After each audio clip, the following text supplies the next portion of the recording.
Clyde? Clyde. Yes. I've wanted one of these since the 8th grade. Awesome.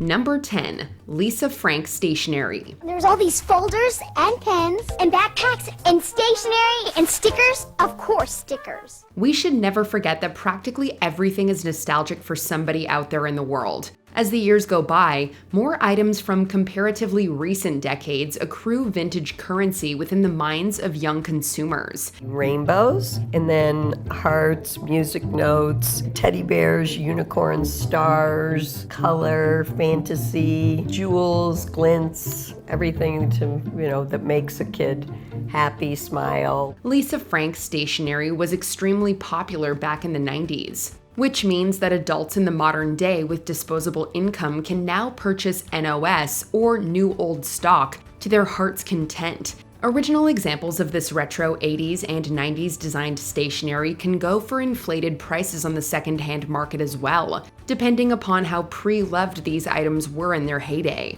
The stickers were so cool. The colors were awesome. I gotta find more. So I go to the store. And wow, there's tons of awesome Lisa Frank stuff. I gotta have it. What more can I say? Number 9, Hess Trucks and Toys. The fact that Hess is no longer a gas station is irrelevant. For many people, it was never about that Hess was a gas station. It's about Hess produced this really amazing toy that in many cases for some people who are collecting it accrued value over time, but for others it was just a great Christmas toy. A true classic never goes out of style, especially when they're manufactured as well as many of the Hess toy line. This energy company not only sells gas to its consumers, but has also delivered smiles to girls and boys since 1964. I've counted at least 73 participating stations.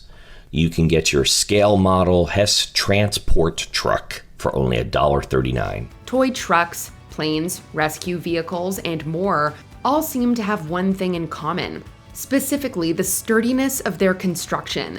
In fact, the person writing this video can personally attest to how much their children enjoy playing with these quick-moving and engaging little vehicles. Additionally, vintage models from the 1960s can fetch a couple of $1,000s today, if you can find one. Hey, I need some trucks, man, and you got somebody go, I can get you some trucks. I can get you some trucks. Listen, meet me by the back door, 5 o'clock. I'll get you 2 trucks, but I need 4. I can get you 2. Take it or leave it. Number 8, Magic the Gathering. Is there still a place where fun involves thinking, imagining, doing?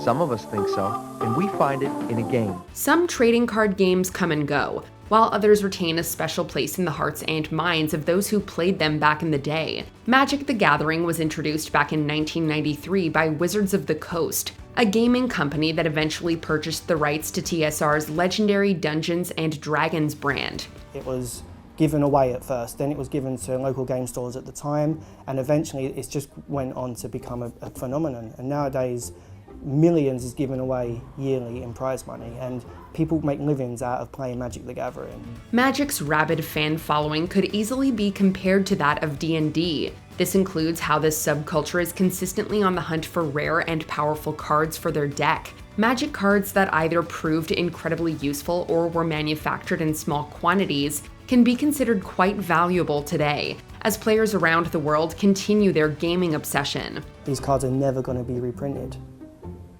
Think of these as fine art, or that first Spider-Man comic, Amazing Fantasy 1. That's done nothing but go up over time. The same has happened with these cards. These cards are collectible cards. So yeah, for the most part, this is just something that you would sit on. This is something that is a long-term investment.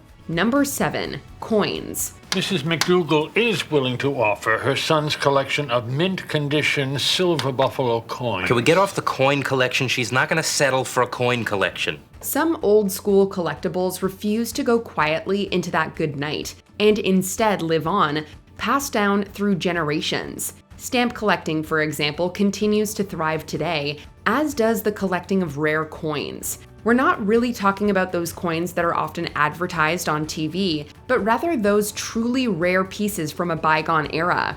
Coins whose existence and history need to be discovered by dedicated research. Heavy dye polishing resulted in the obliteration of the D mint mark on some pennies, making them highly sought after by collectors. Low-grade examples of these coins can fetch around $500 or more, with uncirculated examples being worth around $10,500 if they score in the high mint state range. It would be easy for the average layperson to skip a rare and valuable coin scattered amongst some random sparrow change. True mint aficionados know what's up, however, and have driven the worth of some rare coins to impressive figures at auction.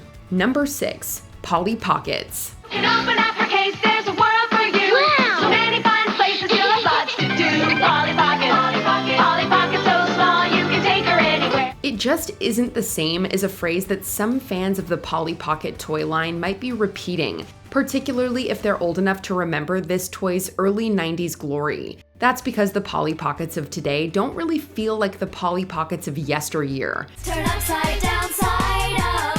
Elevator 1, elevator 2, that becomes a pool. Cool. Add a room or 2 or 3. Those OG examples retained their tiny size and well-developed little worlds, complete with itsy-bitsy accessories. Unfortunately, these accessories could easily be lost, which makes complete versions of some old-school Polly Pockets worth a little bit of coin. The birthday party stamper from 1992, for example, can go for over $500 in mint condition. Typically, if you were to buy this complete on eBay open box, some of them, I don't know if they sell, but some of them are listed as high as around $1,500 American, $1,800 Canadian. It's a lot of money. Number 5. Old Tech. They don't make that like they used to. They don't make anything like they used to. Picture it. You're staying over at your grandparents' house and they're done watching their stories. You walk over to their gigantic television that doubles as furniture and flick the on switch for some cathode ray sunshine. Or maybe you've brought your Sega Master System over to a friend's house for the weekend. Old tech can be big business, and this doesn't only include TVs and retro gaming consoles. I'm sort of an audio geek, sorry. No, don't apologize. I love you for being that way. I love it. I'm like that too. A lot of folks go crazy for the Walkman tape players, iPods, or computer systems of their youth, while those who weren't even there for the heyday of these items want to pick them up to figure out how they work. In an age where so much of our media isn't ours, the old school rules. You give me back my Walkman! I never borrowed your Walkman. Well, then I lost it. You buy me one. Number 4. VHS tapes. Disney and horror play nice. The TV still works, and I know we've seen all our DVDs 100 times, so this could be the perfect time to break out Daddy's VHS collection. It's something of a misconception that every old school Disney VHS is worth money. Most of them were mass-produced and extremely popular, and thus aren't worth more than a couple bucks secondhand. However, some Disney tapes from the early 80s can be worth something, as well as any copies of the band Song of the South from 1946. But do you think we could find it? Find it? Of course we could. But what's the use of speculating on that when we was going away? This also isn't to say that VHS as a medium is worthless. Far from it, in fact. The horror genre has proven particularly lucrative for tape heads. Particularly rare shot-on-video efforts such as Spine, Black Devil Doll from Hell, or 555. These tapes are seen as holy grails, and can often switch hands for an obscene amount of money. I mean, it wouldn't be nice for me to let you get cold. You being a friend of Linda's, us having such a good lunch together, it just wouldn't be nice. Number 3. Vinyl records.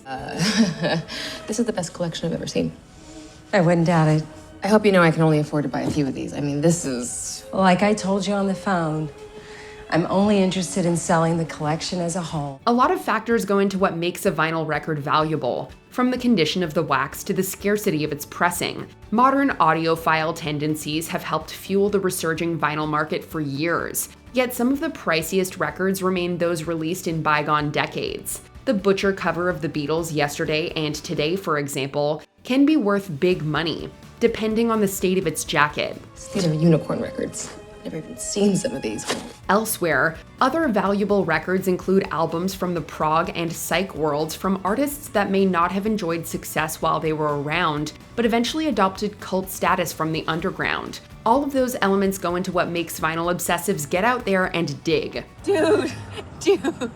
I've never seen anybody look at anything the way you look at that record. I felt like it was important you should have it. I was like... Number 2, Funko. We saw people that would never come into our booth buying products. And I think we knew right then and there that we had something on our hands. We've actually hit something with, as far as design and aesthetics, that resonated with collectors. And from that day on, we just went around and signed as many licenses as I possibly can. We realized that Funko Pops aren't really action figures and shouldn't be lumped into how that equally popular market moves and shakes. Yet both of these collectibles often utilize their exclusive or limited runs to hype up their rarity and value. And then Barnes & Noble, they can drop their Harry Potter 9,500 piece exclusive just fine. Target can drop their 2 9,500 piece exclusives just fine. But then you get to these smaller retailers where Toy Temple's getting an Ellie 1,200 piece Leroy, and Even's getting a 1,200 piece Goku, Chalice getting a 5,000 piece Frieren, and the Naruto at 9,500 pieces. Limited edition Funko drops are nothing new, and often show up at places such as San Diego Comic-Con.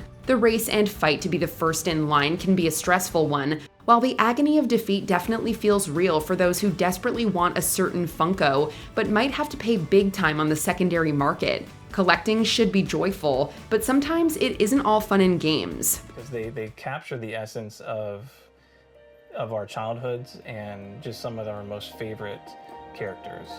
And, you know, people are willing to do a lot for the stories that they love and the characters that they love. Number 1, Pokémon cards. The Pokémon Trading Card Game Tour is coming to your area, and you and your friends are all invited. Learn to play the Pokémon Trading Card Game.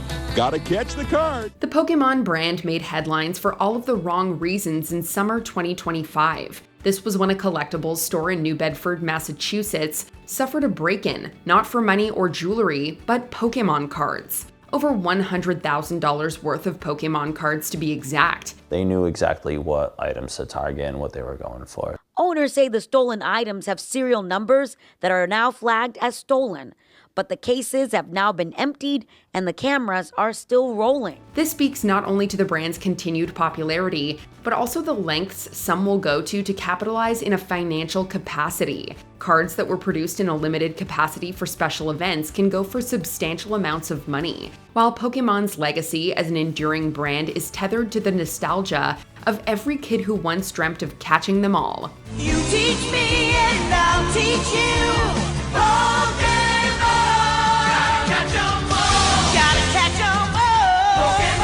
What do you think is going to be the next great collectible? Shout it out in the comments. 90s delightful stuff. And real unicorns. Scrunchies, gel pens, trapper keepers.